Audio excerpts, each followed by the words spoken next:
Muitos acreditam que o livro de Apocalipse é apenas um conjunto de profecias assustadoras, reservado para estudiosos ou para ser evitado por completo nas igrejas. Mas e se eu te dissesse que ele esconde uma mensagem cuidadosamente revelada por Deus, não para amedrontar, mas para despertar? Uma mensagem que foi escrita em símbolos, códigos e imagens, não para confundir, mas para proteger.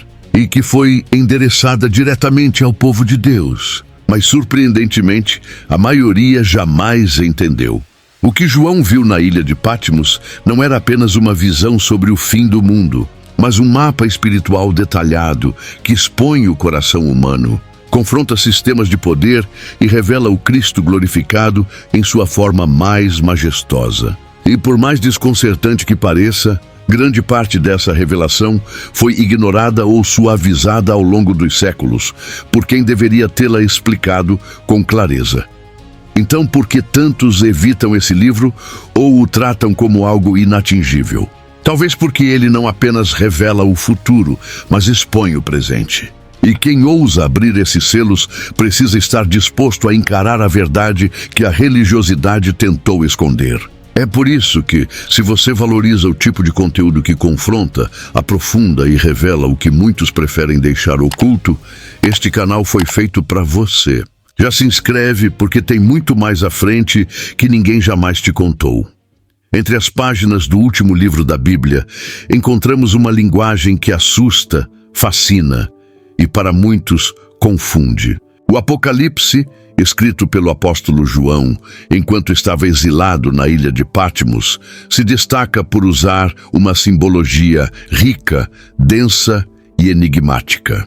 Mas essa escolha literária não foi um mero recurso artístico ou poético. João vivia sob o domínio do Império Romano, um regime opressor que perseguia violentamente os seguidores de Jesus Cristo.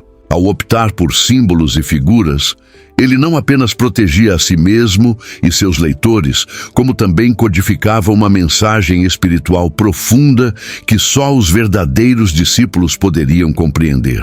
O Apocalipse, portanto, não é um livro para amadores espirituais. É uma revelação direcionada àqueles que andam em espírito e em verdade. O uso de imagens como bestas, dragões, cálices de ira e trombetas apocalípticas não é aleatório. Cada símbolo carrega camadas de significados que remetem ao Antigo Testamento, como também às práticas e políticas da Roma imperial.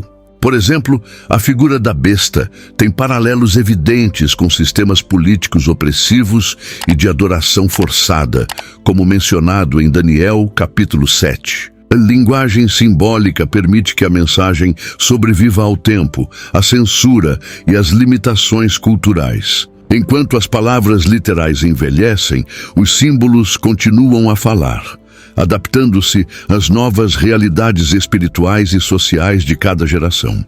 Eles não são apenas enfeites literários, são códigos divinos de revelação. Além da proteção contra perseguições, a simbologia do Apocalipse atua como um filtro espiritual. Ela separa os que apenas leem da superfície dos que mergulham nas profundezas da revelação. Muitos leem, mas poucos entendem. Essa característica já havia sido abordada por Jesus Cristo quando falava em parábolas, como descrito em Mateus, capítulo 13, versículo 13, onde ele afirma que falava por meio de figuras, para que apenas os que tinham ouvidos espirituais compreendessem. Da mesma forma, João entrega um conteúdo que, embora acessível aos olhos, só se abre verdadeiramente ao coração quebrantado e ao espírito sensível à voz do céu. Também é necessário compreender que o Apocalipse segue o padrão da revelação progressiva. As visões não seguem uma linha do tempo tradicional, mas um ritmo que alterna entre o céu e a terra, entre o espiritual e o histórico, entre o que é e o que há de vir. A codificação simbólica é essencial para essa estrutura, pois permite que múltiplas verdades sejam comunicadas simultaneamente. A mesma imagem pode ter um significado para a igreja primitiva, outro para os cristãos medievais e ainda outro para os crentes dos dias de hoje. Isso faz do Apocalipse uma obra viva, em constante movimento, sempre atualizada pela ação do Espírito. Portanto, a complexidade simbólica do Apocalipse não é um obstáculo, mas um convite. João não quis esconder a verdade, mas sim revelá-la da única maneira que ela poderia ser transmitida a todos os tempos e lugares sem ser destruída. A mensagem estava oculta apenas para os que não desejavam ver. Aqueles que têm fome espiritual e olhos treinados pelo Espírito Santo encontram nas entrelinhas do Apocalipse um mapa de esperança, justiça e triunfo. Ler o Apocalipse com o coração é como encontrar tesouros escondidos em um campo. É preciso escavar, mas a recompensa é eterna. Ao contrário do que muitos imaginam, o Apocalipse não foi escrito para ser interpretado por teólogos, líderes religiosos ou especialistas em escatologia. A revelação dada a João tinha como público-alvo homens e mulheres comuns, membros das igrejas espalhadas pela Ásia Menor, pessoas que viviam sob pressão, perseguição e medo. É importante lembrar que o livro se apresenta logo em seu início como a revelação de Jesus Cristo, enviada aos seus servos. Isso indica que o conteúdo não era destinado a um grupo seleto, mas à comunidade da fé como um todo. Todos os que pertencem a Cristo deveriam receber e entender a mensagem, pois ela diz respeito diretamente ao seu futuro e à sua fidelidade. João escreve como pastor, não apenas como profeta. Ele não entrega a revelação em tom apocalíptico, apenas para impressionar, mas para encorajar, fortalecer e alinhar espiritualmente os seguidores de Cristo diante do império dominante. O objetivo era gerar discernimento, não desespero. O que estava sendo revelado não era uma profecia para causar medo, mas um roteiro de resistência espiritual diante das seduções e pressões do sistema babilônico, uma representação simbólica do espírito do mundo. Por isso, o verdadeiro destinatário da mensagem é aquele que escolheu seguir o Cordeiro. Mesmo quando isso significa perder conforto, privilégios ou até mesmo a vida. A repetição da expressão "quem tem ouvidos", ouça o que o Espírito diz às igrejas. Ao longo das cartas às 7 igrejas, é um chamado direto à escuta ativa. Não se trata de um convite genérico. João está dizendo que mesmo dentro da igreja, nem todos estão ouvindo o que o Espírito está comunicando. Há uma diferença entre escutar e discernir. Muitos frequentavam as reuniões, mas poucos captavam a urgência e o peso da revelação.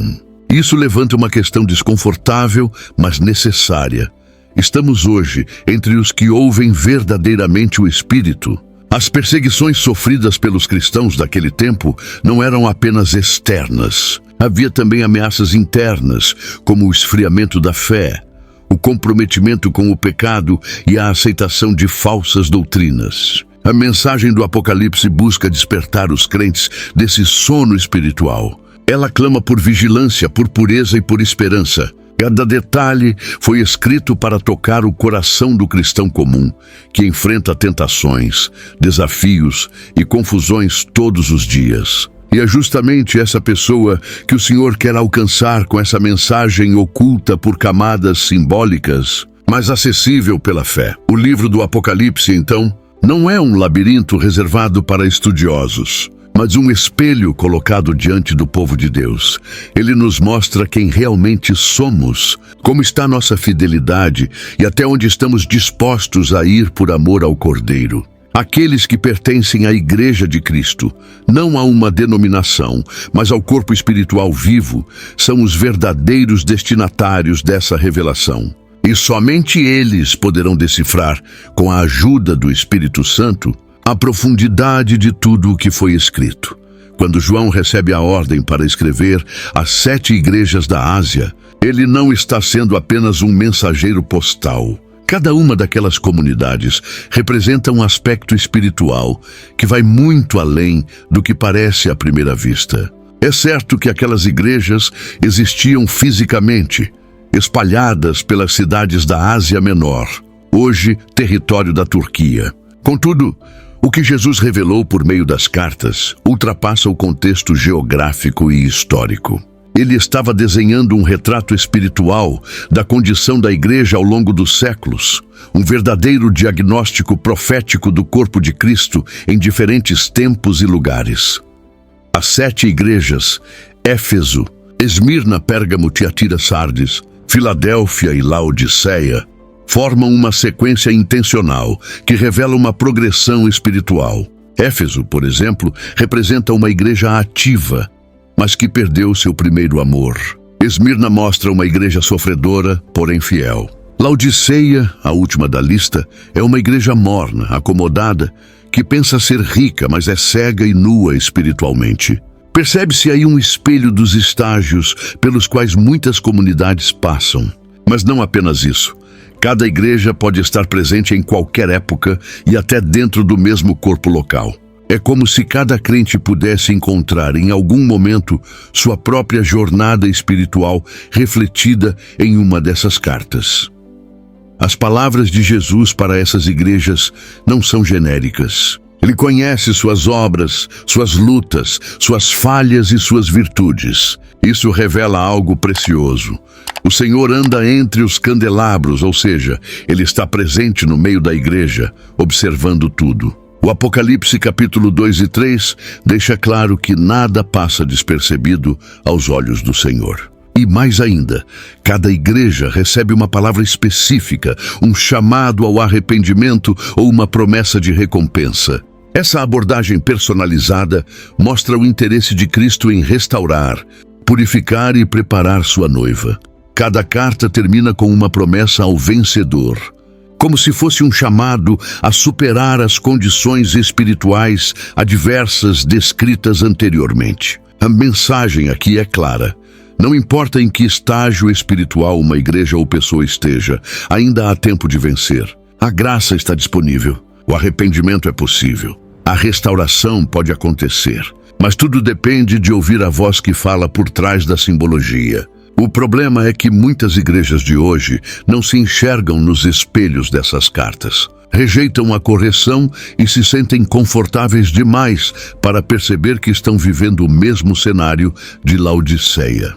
Portanto, as 7 igrejas da Ásia são, na verdade, 7 janelas espirituais abertas sobre o estado do coração da igreja em todas as eras. Ao estudá-las com atenção, o cristão sincero perceberá que o Apocalipse está falando diretamente com ele. Não com um povo distante no tempo, mas com homens e mulheres de fé que precisam avaliar sua caminhada à luz da revelação de Cristo. Cada carta é um convite ao autoexame, à vigilância e à renovação da esperança. E quem tiver ouvidos espirituais, ouvirá o que o Espírito ainda está dizendo às igrejas. Você já se viu retratado em alguma dessas 7 igrejas? Ou percebe semelhanças com a comunidade onde congrega? Deixe aqui nos comentários qual das mensagens mais te confrontou até agora.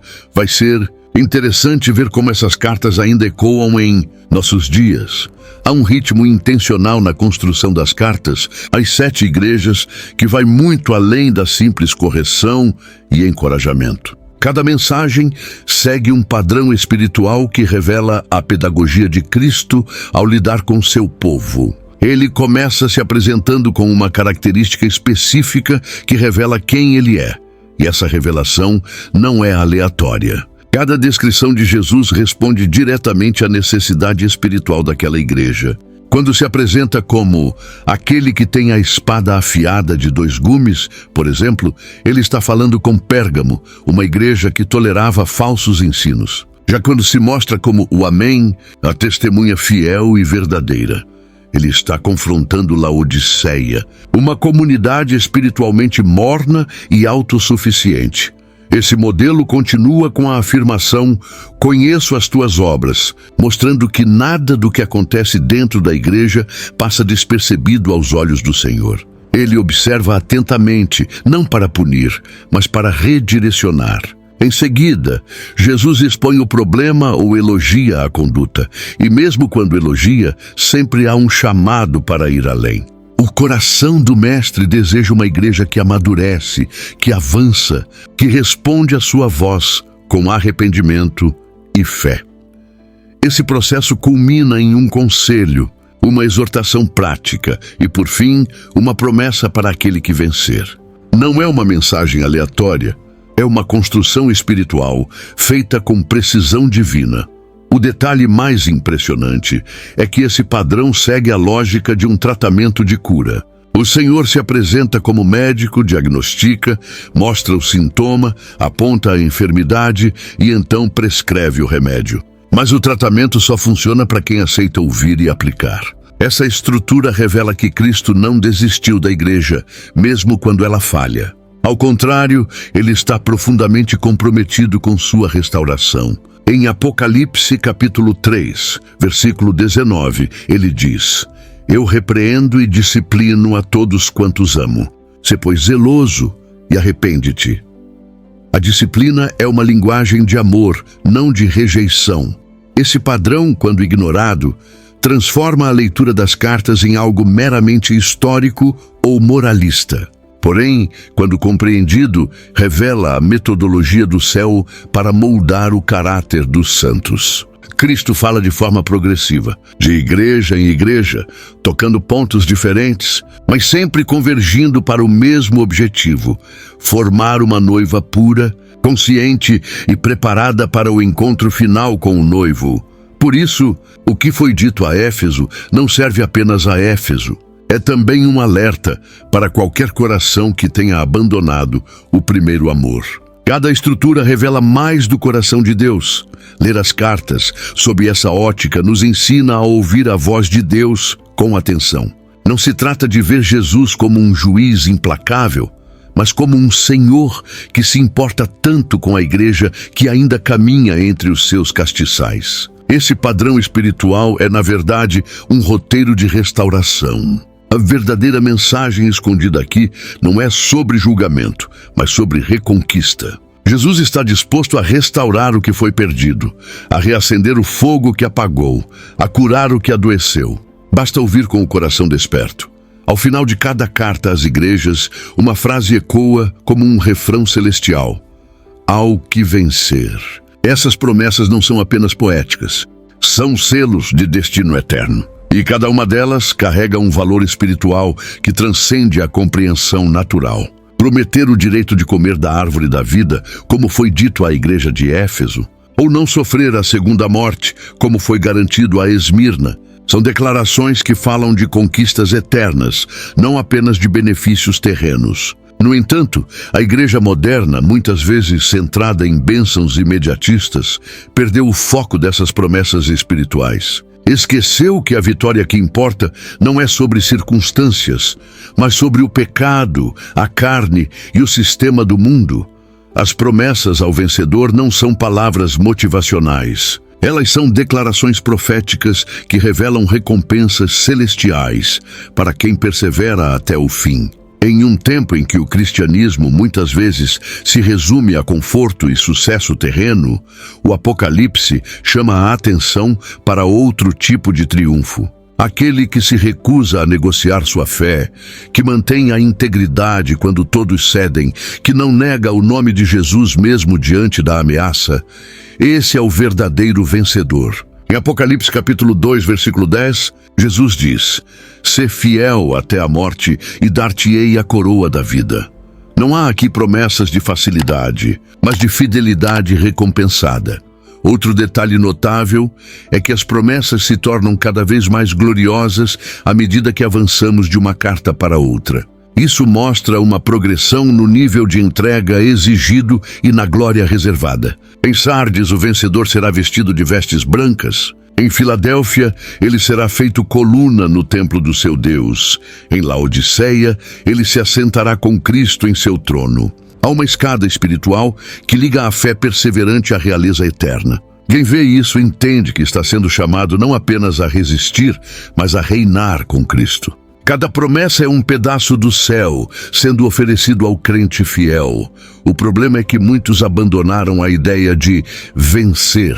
A espiritualidade contemporânea, moldada por uma cultura de gratificação instantânea, não gosta da linguagem de luta, renúncia e sacrifício. Mas o Apocalipse insiste: há uma batalha em curso e só vencerá quem estiver disposto a pagar o preço. Não se trata de obras humanas, mas de permanecer em Cristo, como descrito em João capítulo 15, versículo 5. Sem mim, nada podeis fazer. A vitória é uma resposta de fidelidade, não um feito individual. É Cristo quem dá a força, mas cabe ao servo manter-se na corrida. Portanto, redescobrir as promessas ao vencedor é um passo vital para reencontrar o caminho da esperança eterna. Esses selos celestiais foram deixados como ânimo, mas também como alerta. Eles nos lembram que o caminho é estreito, mas glorioso, que o custo é alto, mas a herança é incomparável. A igreja que ignora essas promessas está fadada a se contentar com migalhas, quando na verdade foi chamada para assentar-se no trono com o Rei dos Reis. Só vence quem não desiste, e só herda quem permanece fiel até o fim. Quando João, já exilado em Patmos, ouve uma voz forte como de trombeta atrás de si, seu primeiro impulso não é fugir ou se esconder. Ele se vira para ver quem falava. Esse movimento é crucial. Em Apocalipse capítulo 1, versículo 12, ele escreve: E virei-me para ver quem falava comigo, e virando-me, vi 7 castiçais de ouro. Há uma lição profunda aqui. Muitos ouvem algo de Deus, mas poucos se voltam para entender o que ele está realmente dizendo. João nos mostra que a revelação não vem apenas para quem ouve, mas para quem decide olhar. A visão começa com a disposição de mudar a direção do olhar. A voz, como trombeta, não é apenas poderosa, é precisa. Traz consigo a autoridade do céu, o som que convoca, que desperta, que organiza. Trombetas na Bíblia sempre foram sinais de algo importante: convocação, alarme, anúncio de guerra ou proclamação de festa. A voz que João ouve carrega esse mesmo caráter.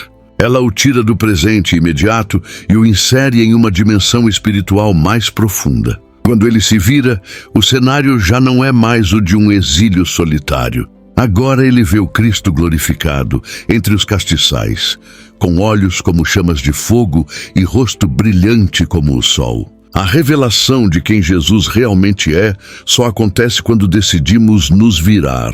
Esse gesto de se virar implica renúncia.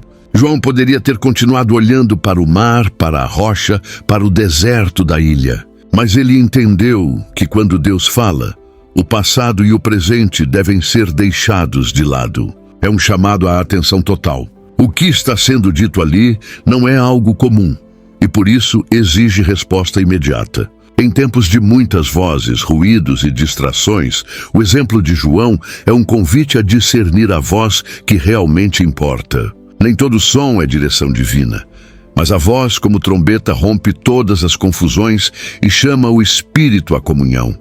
Além disso, há um elemento de expectativa e humildade. João, mesmo sendo o discípulo amado, aquele que reclinou sua cabeça no peito de Jesus, agora cai como morto aos seus pés ao vê-lo em glória. Isso mostra que a intimidade passada não reduz a reverência presente. A revelação atualizada de Cristo exige uma postura nova. O Jesus que ele conheceu em carne agora se manifesta em majestade. E essa revelação só foi possível porque ele se virou. Ouvir a voz foi o início, mas ver o Cristo glorificado foi o prêmio da obediência. Olhar para Cristo com olhos renovados é o que transforma nossa espiritualidade. Muitos estão estagnados espiritualmente porque insistem em olhar sempre na mesma direção, esperando resultados diferentes. João ensina que a voz de Deus nos chama a virar, a mudar o foco, a deixar o raso, a entrar na glória. A mensagem escondida aqui é clara: há mais de Deus para quem está disposto a se mover, a romper com a inércia e a redescobrir o Cristo que caminha entre os castiçais. Aqueles que se viram para ouvir acabam vendo o que a maioria jamais verá. Quando João é arrebatado em espírito e vê uma porta aberta no céu, ele é conduzido à sala do trono, uma das cenas mais impactantes de todo o Apocalipse. Essa visão, registrada em Apocalipse capítulo 4, revela o trono de Deus no centro de tudo, cercado por anjos, seres viventes e 24 anciãos. Essa não é apenas uma cena celestial para impressionar. É uma declaração inequívoca. Quem governa o universo é Deus, não Roma, não César, não nenhum poder humano ou espiritual. No momento em que a igreja sofria perseguição e opressão, essa visão servia como um lembrete poderoso de que o trono de Deus não estava vazio e seu governo permanece soberano. O trono é o lugar da autoridade suprema e cada elemento descrito ali tem um significado profundo. Os relâmpagos, vozes e trovões que saem do trono representam o poder criador e julgador de Deus. Os 7 espíritos diante do trono falam da plenitude do Espírito Santo, atuando em todas as direções. Os seres viventes, com rostos diferentes, apontam para a totalidade da criação rendida diante do Criador. Cada detalhe constrói uma imagem de majestade absoluta e inabalável. Em tempos de instabilidade política, perseguição religiosa e caos social, essa visão revela que, mesmo quando tudo parece fora de controle na Terra, o céu continua em perfeita ordem. É fundamental perceber que João vê o trono antes de qualquer julgamento começar. Antes dos selos serem abertos, antes das trombetas tocarem ou das taças serem derramadas, Deus se apresenta como Rei. Isso estabelece uma base teológica sólida.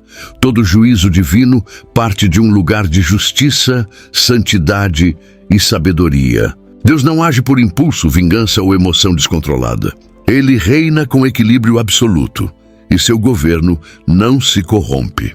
A igreja precisa ser lembrada disso constantemente. Não estamos à mercê do acaso, mas sob o cuidado de um Deus que governa com perfeição. Outro ponto marcante é que os anciãos lançam suas coroas diante do trono, reconhecendo que todo poder, honra e autoridade provém dele. Eles não guardam seus títulos ou conquistas como troféus, mas os devolvem em adoração. Isso desmonta a lógica do poder humano e expõe o orgulho religioso. Mesmo os que são coroados no céu entendem que a glória pertence somente ao Senhor. Essa é uma mensagem direta à igreja de todos os tempos. Quem não reconhece a centralidade do trono corre o risco de construir ministérios, igrejas e carreiras espirituais baseadas em vaidade e domínio pessoal. Ver a sala do trono muda a forma como olhamos o mundo. Não é apenas uma visão distante ou celestial, mas uma realidade que precisa moldar nossas decisões, atitudes e fé. Saber que há um trono acima de todos os tronos nos dá coragem para enfrentar qualquer sistema terreno. Nos ensina a não negociar princípios e a viver com os olhos no alto, onde Cristo está assentado. Enquanto muitos veem o Apocalipse como um livro de caos, ele nos mostra desde o princípio que tudo começa com o trono. Tudo começa com Deus reinando. A cena seguinte à visão do trono confronta João com uma angústia que ecoa em todo ser humano, a busca por alguém digno. Em Apocalipse capítulo 5, ele vê um livro selado com 7 selos na mão direita daquele que está sentado no trono. Um anjo proclama com voz forte: "Quem é digno de abrir o livro e desatar os seus selos?" Mas ninguém, nem no céu, nem na terra, nem debaixo da terra, foi achado digno. E João chora muito. Esse choro não é apenas emoção, é um clamor existencial. O livro representa o plano soberano de Deus, o desenrolar da história e o cumprimento da justiça divina. E ninguém é digno de abrir. Então tudo está perdido. O choro de João revela uma humanidade desesperada por sentido, por justiça e por redenção. É o gemido de toda a criação, como descrito em Romanos capítulo 8, versículo 22, esperando a revelação dos filhos de Deus. Se ninguém puder abrir o livro, então o mal não será julgado, a injustiça não será vencida, e o plano de salvação não será completado. Esse momento de silêncio no céu é também um espelho do desespero humano diante da impotência espiritual. Não há anjo, patriarca ou profeta capaz de realizar o que precisa ser feito. Nenhuma religião, sistema filosófico ou mérito humano pode alcançar esse nível de dignidade. Mas então, um dos anciãos interrompe o choro de João com uma frase que muda toda a atmosfera. Eis aqui o leão da tribo de Judá, a raiz de Davi, que venceu para abrir o livro e desatar os seus 7 selos. A resposta vem da vitória de Cristo. Ele venceu não pela força da espada, mas pela entrega na cruz. A dignidade para abrir o livro não está na posição, mas no sacrifício. O que torna Jesus digno não é o fato de ser o Filho de Deus em glória, mas de ter se esvaziado e vencido a morte. Ele é o cordeiro que foi morto e, ao mesmo tempo, o leão que triunfou. A mensagem escondida aqui é clara. A autoridade espiritual só nasce da obediência radical. O livro selado também representa as respostas que tantos esperam. Por que o mal prospera? Por que os justos sofrem? Quando o reino de Deus se manifestará plenamente? Jesus, ao abrir os selos, inicia o processo de resposta a essas perguntas. O mundo não está entregue ao acaso. Ele está sendo conduzido por aquele que já venceu. Mesmo que nem todos compreendam a ordem dos eventos, o simples fato de que o Cordeiro tomou o livro nas mãos é suficiente para nos lembrar que há direção e propósito. A cena termina com uma explosão de adoração. Anjos, anciãos e toda a criação cantam ao Cordeiro que foi morto e com seu sangue comprou para Deus homens de toda tribo, língua, povo e nação. O que começou com lágrimas, termina com louvor. O céu não encontrou um herói militar, um rei terreno ou um revolucionário filosófico. Encontrou um cordeiro ensanguentado. E foi ele quem abriu o livro. A dignidade verdadeira está no amor sacrificial. A igreja precisa aprender isso de novo, pois ainda há muitos chorando, esperando que alguém digno se levante. Ele já se levantou. A revelação de Jesus como o leão da tribo de Judá, imediatamente seguida pela visão de um cordeiro como se tivesse sido morto, é uma das imagens mais impactantes e teologicamente ricas do Apocalipse. João ouve sobre um leão, mas quando se vira para ver, não encontra ferocidade, mas sacrifício. Essa inversão muda completamente a lógica de poder que domina o mundo e muitas vezes até mesmo a igreja. A vitória de Cristo não veio pela força, mas pela vulnerabilidade. Ele não conquistou pela violência, mas pela entrega total. O leão venceu como cordeiro. Essa imagem revela que a verdadeira autoridade espiritual vem do caminho da cruz. A figura do cordeiro remete ao sacrifício pascal, ao sangue nos umbrais das portas no Egito, à expiação feita no templo. Tudo apontava para esse momento supremo em que o Messias se oferece voluntariamente. Em João capítulo 1, versículo 29, João Batista já havia proclamado: Eis o Cordeiro de Deus, que tira o pecado do mundo. Mas agora esse Cordeiro está em pé, no centro do trono. Ele não está morto. Está vivo, glorificado, governando. Ver um cordeiro no trono é desconcertante para quem espera liderança baseada em dominação. É uma denúncia contra qualquer forma de poder espiritual que oprime, que manipula ou que busca glória pessoal. A liderança do cordeiro é baseada em amor, verdade e entrega. Ele não governa pela imposição, mas pela atração de sua santidade e misericórdia.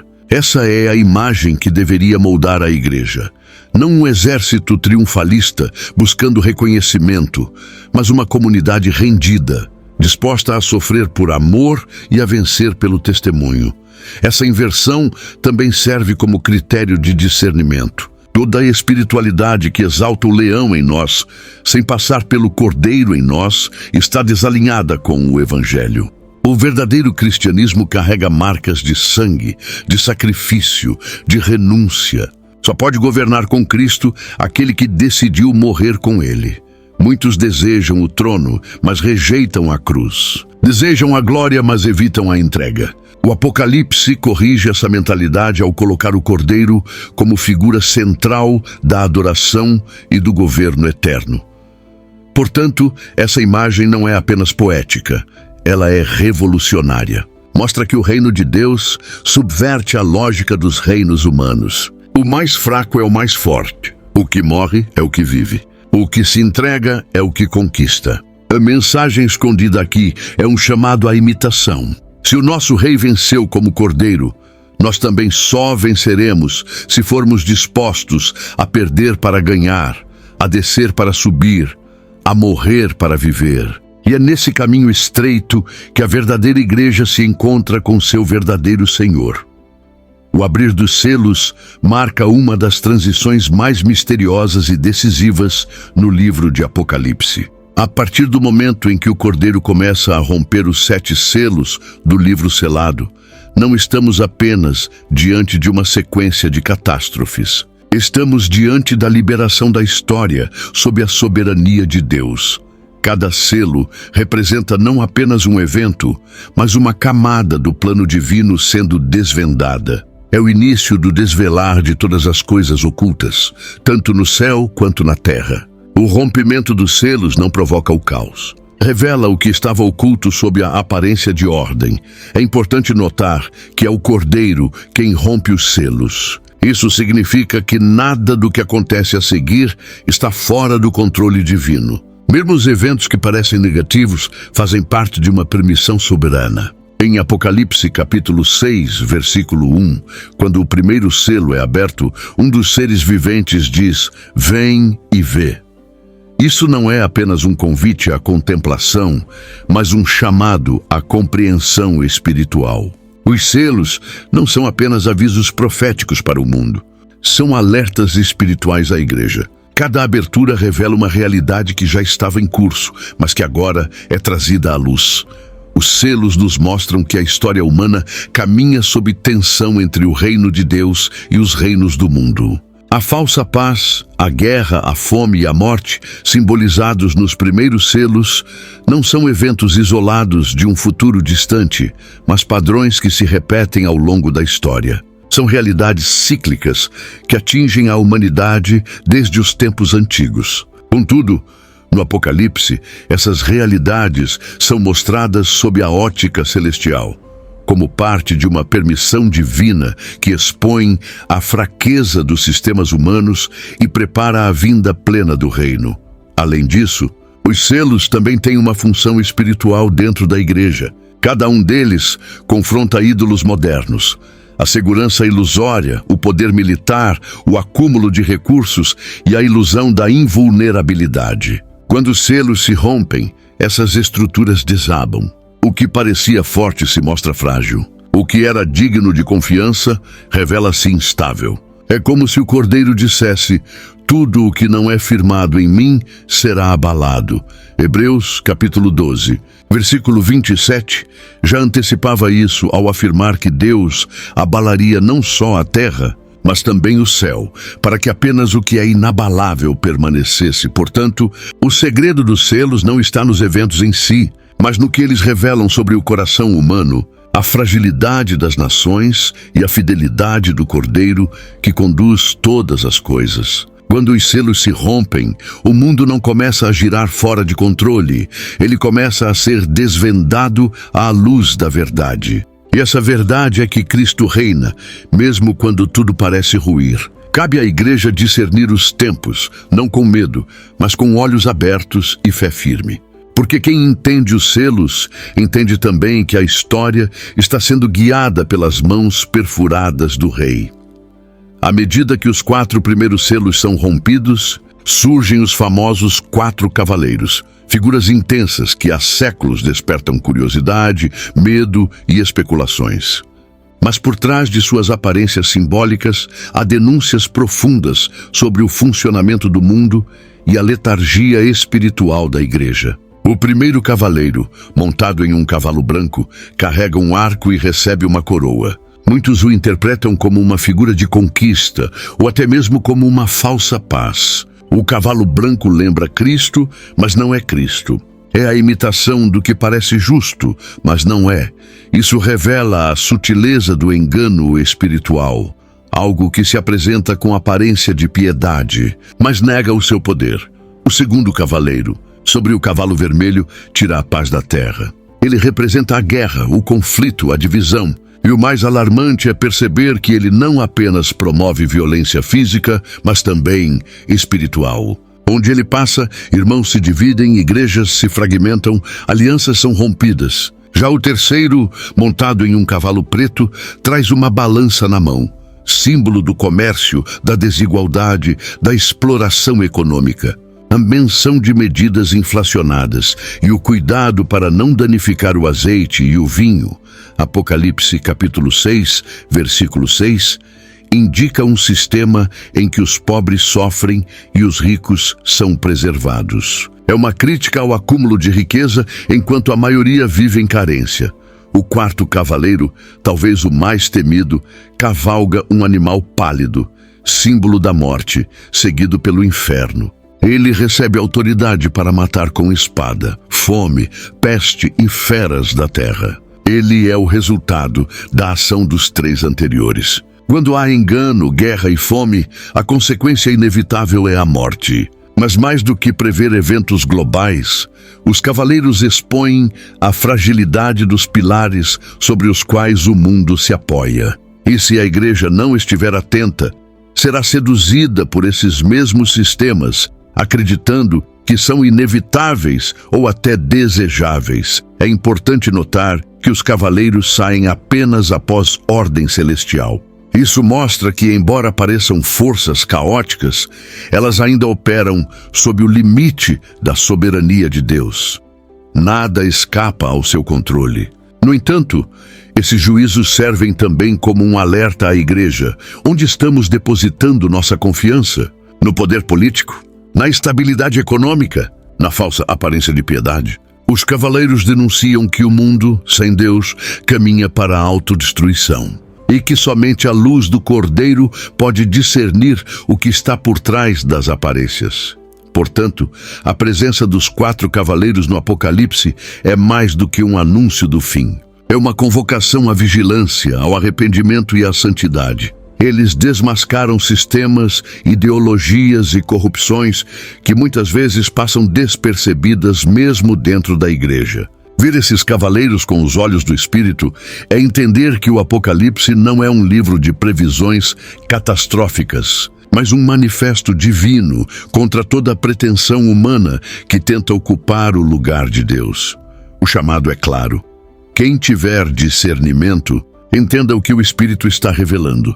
Após os juízos iniciais, uma cena inesperada e grandiosa se abre diante dos olhos de João. Ele vê uma grande multidão que ninguém podia contar. De todas as nações, tribos, povos e línguas, vestida de branco e com palmas nas mãos. Eles clamam em alta voz: a salvação pertence ao nosso Deus, que está assentado no trono, e ao Cordeiro. Essa multidão, descrita em Apocalipse capítulo 7, representa o resultado glorioso da fidelidade de Deus e da perseverança dos santos. Mas quem são eles? E por que importa tanto entender de onde vieram? João, surpreendentemente, não sabe. Um dos anciãos pergunta: estes que estão vestidos de branco, quem são e de onde vieram? João responde com humildade: tu o sabes. E então vem a resposta: estes são os que vieram da grande tribulação e lavaram suas vestes no sangue do Cordeiro. Isso nos revela que o caminho da vitória não passa por atalhos. Eles não foram poupados da aflição, mas sustentados no meio dela. Não foram resgatados antes da tempestade, mas aperfeiçoados dentro dela.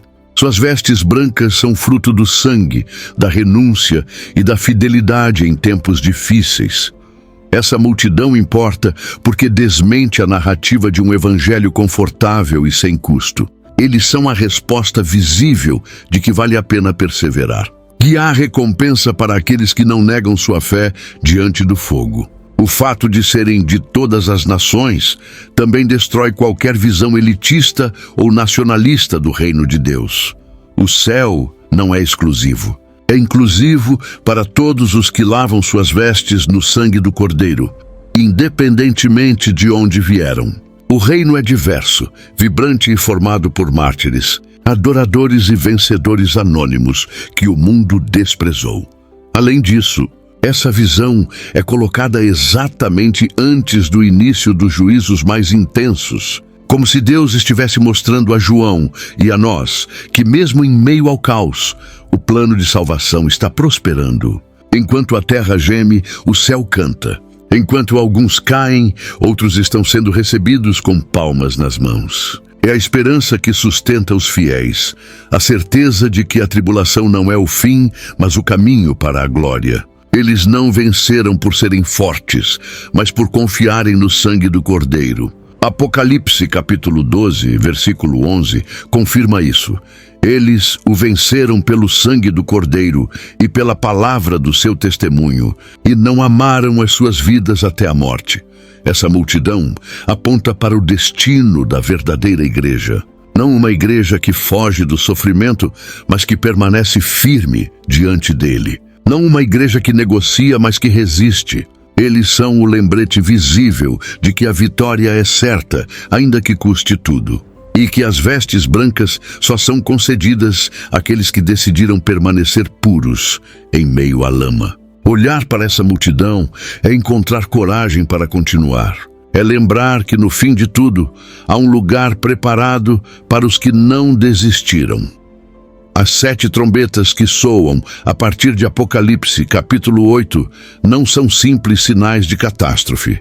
Elas representam um clamor do céu por resposta humana. A primeira coisa que João vê antes das trombetas tocarem é um anjo diante do altar, oferecendo muito incenso com as orações dos santos. Isso nos mostra que antes do juízo vem o clamor. Os julgamentos que se seguem não são atos impensados de ira, mas reações divinas às orações daqueles que clamaram por justiça. O céu não ignora o sofrimento dos justos. Cada lágrima, cada súplica, cada gemido tem peso eterno diante do trono.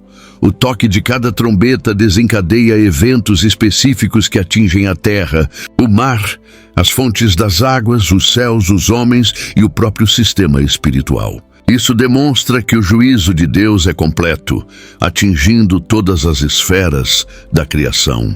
No entanto, há uma ordem e uma progressão. O Senhor não destrói tudo de uma vez. Ele adverte, sacode, expõe, mas ainda dá espaço para arrependimento. As trombetas, diferentemente das taças, têm um caráter de alerta. Elas anunciam, avisam, soam como um último apelo. Cada som é como o toque de um vigia que tenta acordar uma cidade adormecida. E aqui entra um ponto crítico. Mesmo após tantos sinais, a humanidade não se arrepende. Apocalipse capítulo 9, versículo 20, diz que os homens que não foram mortos por essas pragas não se arrependeram das obras das suas mãos para não adorarem os demônios e os ídolos de ouro, prata, bronze, pedra e madeira. Essa recusa em mudar é uma das mais graves acusações do texto. O problema da humanidade não é falta de sinais, mas dureza de coração. Quando o céu responde às orações dos santos com juízos visíveis, o que se esperava era conversão. Mas o que se vê é resistência. As trombetas também nos mostram que Deus fala de diversas formas. Ele fala pela palavra, fala pelos profetas, fala pelas dores e agora fala pelas trombetas. E ainda assim, muitos não ouvem. É um contraste com o chamado às igrejas. Quem tem ouvidos, ouça o que o Espírito diz. Aqui a pergunta muda. O mundo tem ouvidos para ouvir o que o céu está gritando? Quando tudo começa a desmoronar, qual é a resposta do homem? Corre para Deus ou fecha ainda mais o coração? As trombetas são, ao mesmo tempo, instrumentos de advertência e espelhos da rebeldia humana. Portanto, o toque das trombetas revela mais sobre o coração do homem do que sobre a severidade de Deus.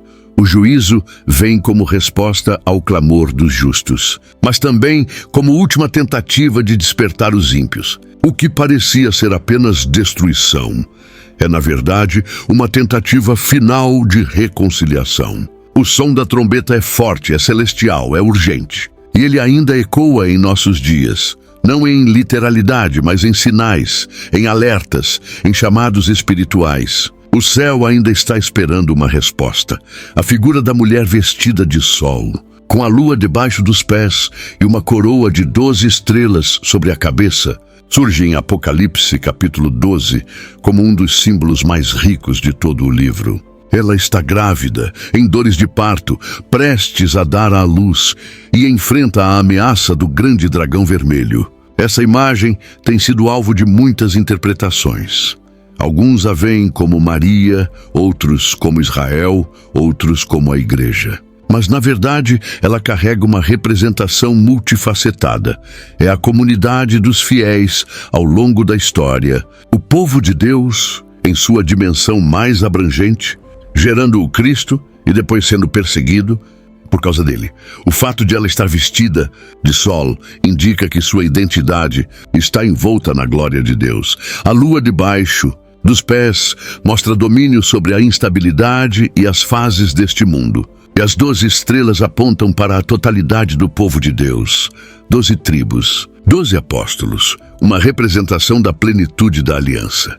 O nascimento do filho varão, que regerá as nações com vara de ferro, alude diretamente ao nascimento de Jesus Cristo, conforme o Salmo capítulo 2, versículo 9. É Cristo que nasce desse povo fiel, que representa o cumprimento da promessa divina desde os patriarcas até os dias de João. O dragão, por outro lado, representa Satanás e suas forças, tentando impedir o plano de Deus. Ele quer devorar o menino assim que nasce, uma clara alusão ao massacre dos inocentes por Herodes e, espiritualmente, a oposição contínua ao reino de Deus. A mulher foge para o deserto, onde Deus a sustenta por 1260 dias. O deserto, na Bíblia, é lugar de provisão, mas também de provação. Como Israel foi sustentado por Deus no deserto, agora a mulher, o povo da nova aliança, também é protegido sobrenaturalmente em tempos de perseguição. Essa mulher representa a fidelidade de Deus ao seu povo, mesmo em tempos de crise e ameaça. Ela nos lembra que mesmo quando o inimigo parece estar vencendo, Deus está guardando e alimentando seus filhos. A mensagem escondida aqui é que há uma proteção invisível sobre aqueles que pertencem ao reino. O deserto não é o fim. É um tempo de preparação, de preservação, de encontro com o Deus que provê maná do céu e água da rocha. Não importa o quanto o dragão tente perseguir, ele não pode tocar no propósito divino estabelecido sobre o povo que carrega a semente da promessa. Portanto, entender quem é essa mulher é entender quem somos nós dentro do drama cósmico do Apocalipse. Somos aqueles que carregam a promessa, que geram Cristo ao mundo por meio do testemunho, da obediência e da adoração. Somos também os perseguidos, mas jamais os abandonados. E somos os protegidos, não por muros, mas por propósito. A mulher vestida de sol é um lembrete de que, por mais escura que seja a noite, há um povo cercado de glória, com os pés firmes na palavra e o coração voltado para o alto. Entre os símbolos mais assustadores e impactantes do Apocalipse está a besta que sobe do mar, descrita em Apocalipse, capítulo 13. Essa criatura tem 7 cabeças, 10 chifres e recebe poder do dragão, ou seja, do próprio Satanás. Ela fala com arrogância, blasfema contra Deus e persegue os santos. Mas o mar, nas Escrituras, muitas vezes simboliza as multidões, as nações agitadas, o caos dos povos. A besta que emerge das águas representa, portanto, um sistema que nasce da instabilidade humana. Um poder político-religioso que se levanta em oposição ao reino de Deus. Ela se apresenta com autoridade, beleza e sedução. Recebe uma ferida mortal, mas essa ferida é curada, o que gera admiração em toda a terra. Muitos estudiosos associam essa besta ao Império Romano, outros a futuros sistemas mundiais anticristãos. Mas mais do que uma figura histórica, a besta é um padrão espiritual que atravessa gerações. Tudo o que se levanta com aparência de poder, que desafia a soberania de Deus e exige adoração, carrega o espírito da besta. Em Daniel, capítulo 7, um sistema semelhante já havia sido descrito. Feras que representam impérios dominando com ferocidade. A besta também recebe adoração. Isso é fundamental. Não se trata apenas de um governo opressor, mas de um sistema que rouba o culto que pertence a Deus. Ela impõe sua vontade, controla o comércio e tenta substituir o cordeiro como objeto de reverência. Aqui está o maior alerta à igreja. A besta não precisa apenas ser temida, ela precisa ser discernida. Muitas vezes, ela não vem com aparência monstruosa, mas com promessas de paz, prosperidade e ordem. Sua força está na sedução, não apenas na opressão. O mundo admira a besta, mas os santos a resistem. Isso gera conflito. O texto diz que foi-lhe permitido fazer guerra contra os santos e vencê-los. Mas essa vitória é aparente. Ela vence aos olhos humanos, mas está condenada nos céus. A besta revela o preço da fidelidade. Os fiéis serão perseguidos. Eles não estarão do lado da maioria. Não serão aceitos pelas estruturas dominantes, mas terão o nome escrito no livro da vida do Cordeiro, morto desde a fundação do mundo, como está escrito no versículo 8 deste capítulo. Esse símbolo nos alerta que o mal nem sempre se apresenta com feições grotescas. Às vezes, ele usa vestes religiosas, discursos encantadores e políticas eficientes. Mas o coração da besta é sempre o mesmo: exaltar o homem no lugar de Deus. E a igreja precisa ser uma voz profética contra esse sistema, mesmo que isso lhe custe o favor do mundo. O Apocalipse nos chama a abrir os olhos e perceber que nem toda força admirável vem do alto, e que há um trono que nunca será derrubado, e é a ele que devemos toda a nossa lealdade. Poucos símbolos despertam tanto mistério e especulação quanto a marca da besta, mencionada em Apocalipse capítulo 13, versículo 16. Ela é descrita como sendo imposta sobre todos, pequenos e grandes, ricos e pobres, livres e servos, colocada na mão direita ou na testa.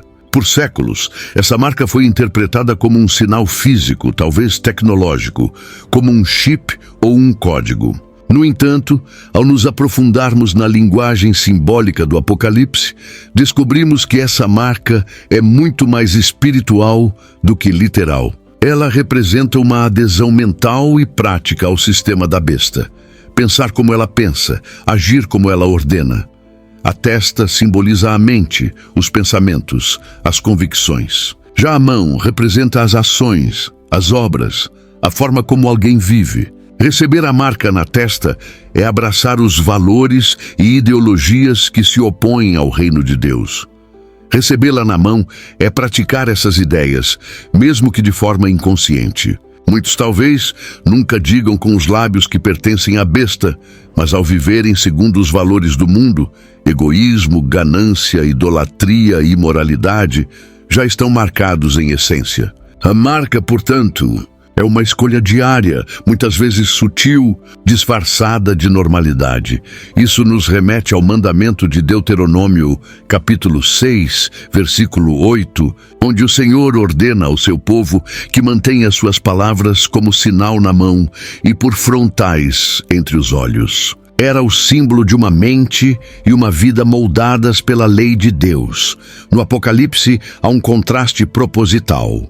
Ou o indivíduo é selado pelo Espírito de Deus, ou marcado pelo sistema da besta. Não existe neutralidade. Quem não carrega a marca do Cordeiro, inevitavelmente adere, consciente ou não, à marca do mundo. A maior armadilha é justamente acreditar que se pode pertencer aos dois reinos ao mesmo tempo. O sistema da besta não se apresenta sempre com força ou terror. Às vezes, ele se manifesta em exigências aparentemente inofensivas: conformismo, adaptação, silêncio diante da injustiça, aceitação de mentiras sociais. A marca é recebida quando se escolhe agradar ao sistema em detrimento da verdade.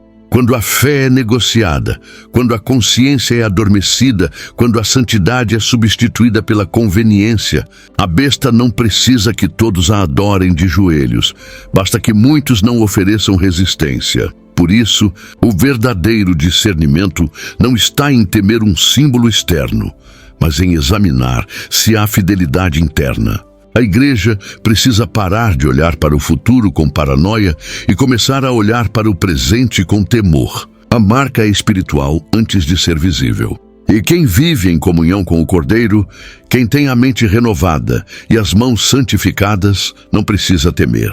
Porque o selo de Deus é mais forte, mais real e eterno. E ele está sobre aqueles que se recusam a negociar sua fé, mesmo que isso lhes custe tudo. A queda da Babilônia, descrita com riqueza de detalhes em Apocalipse, capítulos 17 e 18, é apresentada como um evento de proporções colossais. Ela não é apenas uma cidade literal, mas um símbolo espiritual de tudo o que se opõe a Deus. Corrupção, luxo, idolatria, prostituição espiritual, manipulação dos reis da terra. Babilônia é o sistema mundano disfarçado de glória, o falso brilho que encanta os olhos, mas escraviza o coração. Ela representa a fusão do poder religioso com o poder político, uma entidade sedutora que se apresenta como rainha, mas que está condenada à destruição. A grande meretriz, montada sobre a besta, embriaga as nações com o vinho da sua prostituição. Isso aponta para uma influência global, um sistema que se espalha pelas culturas, governos e até pelas religiões. O texto diz que os reis da terra se prostituíram com ela e que os mercadores enriqueceram à custa do seu luxo. Babilônia encanta, seduz e domina. E o mais alarmante, muitos crentes estão fascinados por ela sem perceber. A Babilônia não é apenas um lugar, ela é um espírito. E esse espírito pode estar nas músicas, nos púlpitos, nas ideologias, nos sistemas educacionais, nos entretenimentos, em tudo que substitui a verdade pelo lucro, a santidade pela fama. A ruína de Babilônia é repentina. Em uma hora tudo desmorona. Seus aliados choram, mas não por arrependimento. Choram pelas perdas comerciais. Eles não amavam a cidade, amavam o que ela lhes proporcionava. Apocalipse capítulo 18, versículo 11, mostra os mercadores em luto porque ninguém mais compra seus produtos. A queda da Babilônia é o colapso do sistema que colocava o dinheiro acima das pessoas, a sensualidade acima da pureza e a vaidade acima da eternidade. Ela cai não porque foi fraca, mas porque Deus decidiu julgá-la no tempo certo. É interessante notar que antes de sua queda, há uma convocação celestial. Sai dela, povo meu. Uma exortação clara para que os filhos de Deus não compartilhem de seus pecados, nem recebam de suas pragas. Isso indica que o povo de Deus corre o risco de se acomodar dentro do sistema babilônico, usufruindo de seus prazeres e participando de sua lógica. Mas o chamado é urgente. Não se trata apenas de sair geograficamente, mas espiritualmente. Sair da mentalidade, dos valores, da linguagem, das alianças com o sistema corrompido. A Babilônia está mais próxima do que imaginamos. Ela pode estar na forma como lidamos com o sucesso, com o poder, com a imagem, com a fé. Sua queda será total e irreversível. Mas antes disso, a igreja precisa decidir se vai resistir ou se unir. A grande mensagem escondida aqui é que não basta identificar Babilônia no mundo. É preciso arrancá-la de dentro do coração. Porque o povo que vencerá com Cristo será aquele que não se prostituiu com ela, mas que se manteve puro, firme e separado, mesmo em meio a um mundo embriagado por seus encantos. Entre as páginas finais do Apocalipse, surge uma imagem de tirar o fôlego, a Nova Jerusalém, que desce do céu, adornada como uma noiva preparada para o seu esposo. Esse não é apenas o encerramento da narrativa, é o clímax de toda a história da redenção. A Nova Jerusalém é o símbolo perfeito da união entre Deus e o seu povo, da restauração plena de todas as coisas. Apocalipse capítulo 21 descreve uma cidade sem lágrimas, sem morte, sem dor e sem maldição. Mas essa promessa tem sido muitas vezes reduzida a um futuro distante, abstrato, pouco explorado pela igreja. O texto diz que o tabernáculo de Deus está com os homens, o que revela que o objetivo final de Deus nunca foi simplesmente levar o homem ao céu, mas habitar com ele. Desde o Éden, o desejo de Deus sempre foi comunhão. A Nova Jerusalém é o Éden restaurado, mas muito mais glorioso. Nela não há templo, porque o próprio Deus e o Cordeiro são o templo. Não há sol nem lua, pois a glória de Deus a ilumina, e os reis da terra trazem sua glória a ela. É um novo mundo, uma nova ordem, onde justiça e santidade reinam para sempre. A cidade tem 12 portas, com os nomes das 12 tribos, e 12 fundamentos com os nomes dos apóstolos. Isso mostra a unidade perfeita entre o Antigo e o Novo Testamento, entre Israel e a Igreja, entre a promessa e o cumprimento. Suas medidas são simbólicas, indicando perfeição e plenitude. Suas ruas são de ouro puro, mas o mais precioso ali não é o ouro, é a presença ininterrupta de Deus. Não há mais separação, não há mais véu, não há mais pecado. Esse é o destino final de todo aquele que perseverar em Cristo. Infelizmente, a igreja raramente prega sobre a Nova Jerusalém com profundidade. Muitas vezes se limita a descrevê-la como um lugar bonito, com ruas de ouro e mansões. Mas ela é muito mais do que isso. Ela é a consumação da esperança cristã, o lar definitivo dos santos, o fim do sofrimento, a vitória da fidelidade. Apocalipse capítulo 22, versículo 4 diz: "E verão o seu rosto, e nas suas testas estará o seu nome." Esse é o ponto alto da eternidade. Não a beleza da cidade, mas o privilégio de ver o rosto de Deus.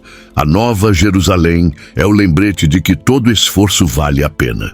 Toda renúncia será recompensada. Toda lágrima será enxugada. A história não termina em caos, mas em glória. A mensagem que quase nunca é explicada por completo é que o fim é, na verdade, um novo começo, e que esse começo será vivido por aqueles que decidiram, ainda hoje, viver como cidadãos de um reino que ainda está por vir, mas que já começou em seus corações. A Nova Jerusalém não é apenas um destino, é um chamado. Quantos anos se passaram desde que você ouviu um ensino que realmente fez sentido em seu espírito? Se este vídeo acendeu algo aí dentro, compartilhe com alguém que também está cansado de respostas rasas. Comente aqui o que mais te marcou. E se ainda não se inscreveu, agora é a hora. Sua caminhada de fé merece conteúdos que falam com clareza, coragem e reverência. Deu algo aí dentro? Compartilhe com alguém que também está cansado de respostas rasas. Comente aqui o que mais te marcou. E se ainda não se inscreveu, agora é a hora. Sua caminhada de fé merece conteúdos que falam com clareza, coragem e reverência.